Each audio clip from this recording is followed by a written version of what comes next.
Every town has its legends, and in our quiet suburb, it was the house next door.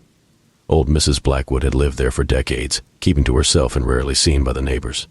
But when she passed away, the house fell into disrepair, casting a shadow over our street. The rumors started almost immediately after her death.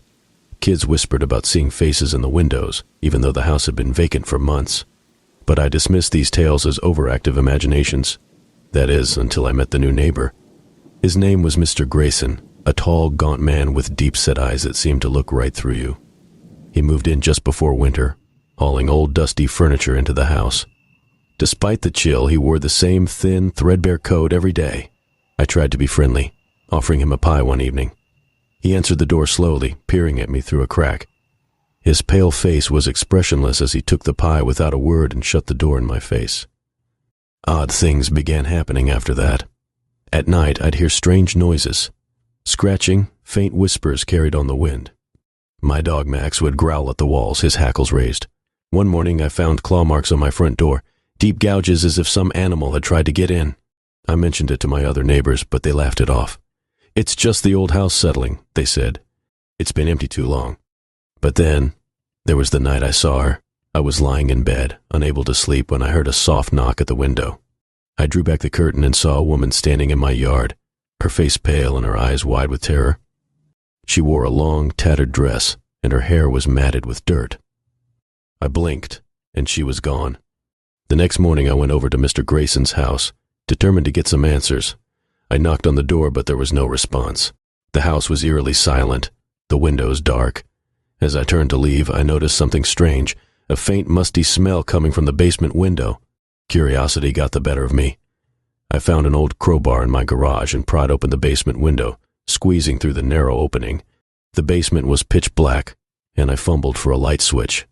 When I found it, the dim bulb flickered to life, revealing a scene that made my blood run cold. The basement was filled with old photographs, yellowed with age, scattered across the floor. Each one showed the same woman I had seen in my yard, her face twisted in fear. There were also books, ancient and crumbling, with strange symbols on the covers. In the center of the room was an old trunk. I hesitated, my heart pounding, but finally I opened it.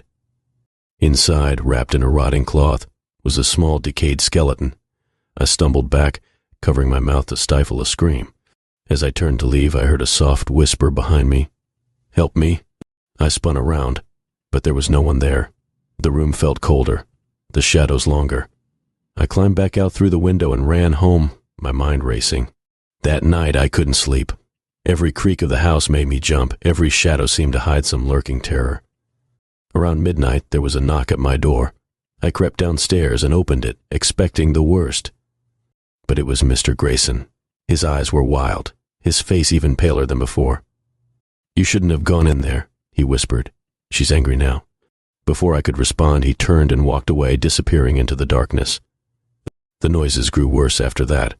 I would wake up to find objects moved, the air heavy with that same musty smell. My dog refused to come inside, whining at the door until I let him stay in the yard. One stormy night I heard the whispers again, louder this time. They seemed to be coming from all around me.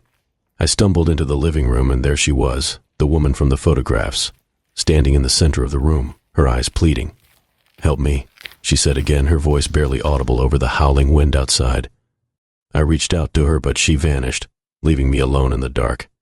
I knew I had to do something. The next day I went back to the basement, armed with a flashlight and a determination to end this nightmare. I found the trunk again, and with a deep breath I lifted the skeleton out, wrapping it in a blanket.